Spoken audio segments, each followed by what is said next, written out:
What's up, guys? In the gym tonight, here to give you guys some tips about squatting. If you don't squat, you should really start because there's no better exercise to build athleticism, muscle, strength, speed, you name it. It'll suit you for all those things.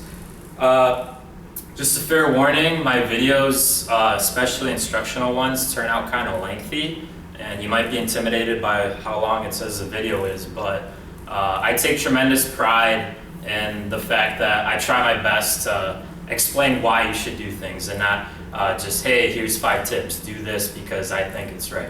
So I'm gonna do my best. I'm gonna try to explain why you should do all these things. I'm gonna go from the ground up today, so I'm gonna start with the feet and your stance and how you should stand. Then I'm gonna make my way up to the hips and knees and finish with the shoulders. So I'm gonna take my shoes off right now actually, and in about a minute or so, I'm gonna tell you why you should squat barefoot. But I'm gonna start with the toes actually. So when you prepare your squat stance, you need to point your toes out. And the reason you need to point your toes out is actually very simple. If you point your toes forward and you go down, you're putting a lot of pressure on your ACLs. Therefore, increasing your chances of injury. When you point your toes out, it's a lot more natural, it's a much more natural range of motion for your knees to go down that way. How far to point your toes out really depends on each individual person. Me personally, I started off pretty wide, but I narrowed it as I got better at squatting. Just kind of test it out and see what feels comfortable on your knee. But again, if you point your toes forward and you go down, you should feel a little more pressure on your inner knee and pressure on the ACL. So figure it out, play around with it, and see how far apart your toes should be. So the next thing I'm going to talk about is your feet. Your feet need to be flat on the ground. And that sounds really simple. It sounds like it doesn't even require explanation, but it really does. Psychologically, you need to pretend like your feet have 4 corners. If you pretend like your feet have 4 corners, mentally, that'll teach you how to stand your ground and be strong. Okay, so my toes are pointed out. And this is why I actually took my shoes off. If you squat barefoot, it teaches you, it's gonna show you which part of your feet are weak. When I first started squatting, my heel area was very weak because I'm actually a tennis player. So tennis players used to being on their toes all the time. This part of my foot was very strong, and I think I would actually lean too much on the front part of my foot, and my heel was very weak. And then the last thing is stance width. So as long as your shoulder width apart, you're good. At least shoulder length apart, and make sure your knees stay pointed out as you're coming back up. The next thing I want to talk about is your knees. And I just mentioned your knees might buckle. Okay, that's the #1 concern with beginner squatters, is their knees buckling. So watch me go down. I have my toes pointed out, feet flat on the ground. I'm gonna squat down. I'm gonna engage my hips first, and watch my knees. They're pointing outwards right now, and watch how as I come back up, they're still pointing out. Just watch closely. They're still pointing out. Beginner squatters, I think they rely too much on the inside of their foot because their foot is the strongest near their big toe. So because of that, their feet kind of cave in, and then you see my knees going in. So watch, this is the wrong way to do it. Knees start pointing out, and then as I come back up, all the strength is shifting to the inside of my foot where my big toe is, and my outer feet come off the ground, and then my knees are coming inside. And again, going back to what I said, a lot of pressure on the ACL. You don't want to snap that shit up. So next thing I'll talk about is the hips. The hips are actually what start the squat. So watch from the side. You'll see when I engage this movement, when I first start it, the first thing that happens is my butt goes out. If my knees go down first, I mean, it looks wrong, right? Then all the pressure is going on my calves. I'll feel the tension in my calves. The butt needs to start the movement. So basically just pretend like you're about to sit in a chair, squat down, my knees stay pointed out, I go back up, my knees are pulling up, and my hips come up slowly. I don't thrust the hips forward too much, just keep it under control. Pick a weight where you can control your whole body, and pick a weight that you know you can keep your feet flat on the ground with. All the center of gravity is coming from the middle of my foot because I have it flat on the ground. So that covered the hips. The hips start the movement. Again, the hips start it, and then the knees come second, and the knees need to stay pointed out. Watch again. As I'm coming up, they stay out completely. And one last thing, I'm glad I remember this. One last thing about the hips. When this one you'll probably need to see from behind, so sorry for showing them, but the most common mistake you'll see as far as hip movement, people tend to rely or to lean on one side. And the reason this occurs is because one of your hip flexors is tight. So let's just say I come to the gym, I'm a tennis player, I just played tennis, I hit a bunch of forehands, so my right hip flexor is sore.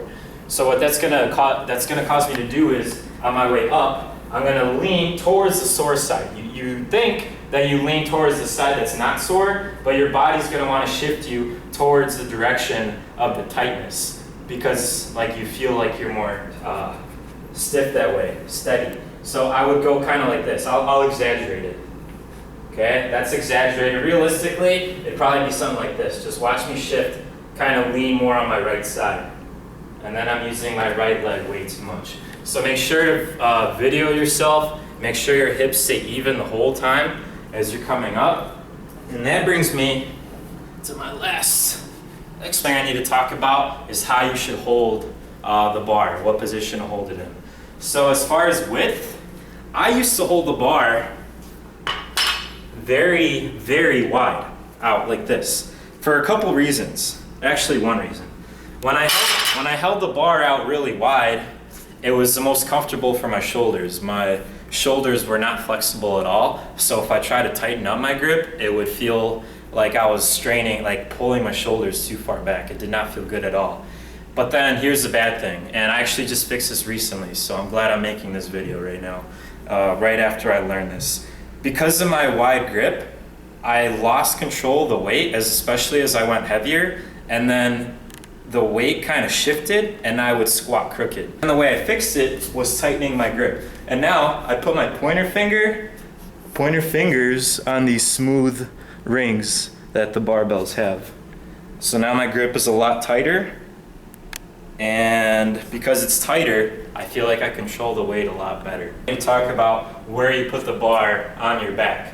So basically what you're gonna do is put it on your traps. There's a high bar position where you rest it on your traps, and then the low bar is below your traps. But the low bar is, that's for advanced powerlifters that wanna be able to squat more weight. So you're probably not expert powerlifters, so we're just going to use the high bar and we're going to rest it on our traps like this. Beware, don't put it too high on your neck. If you put it too high on your neck, it's going to cause you to be hunched over, and when you squat, you want to pretend like you're trying to show your boobs off.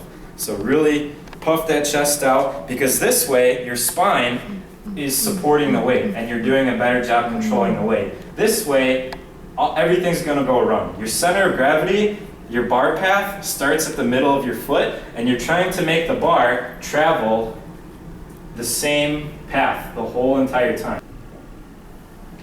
So if I'm coming up and the bar goes this way, I'm exaggerating. Or if the bar is going back, that means something's going wrong. Okay, so you need to be sturdy and think about the path of the bar.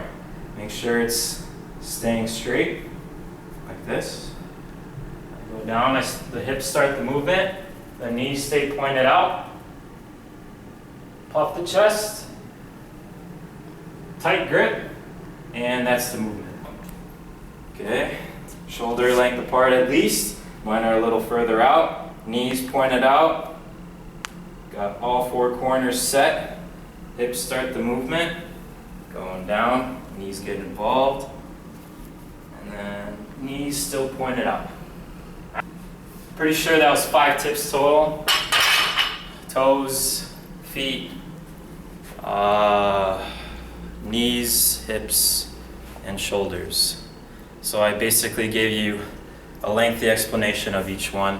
It's pretty hot in here, sorry if you could see my sweat. But this is hard work, and it's the best exercise you can do for athleticism, building strength, building muscle. So if you don't squat, stop making excuses.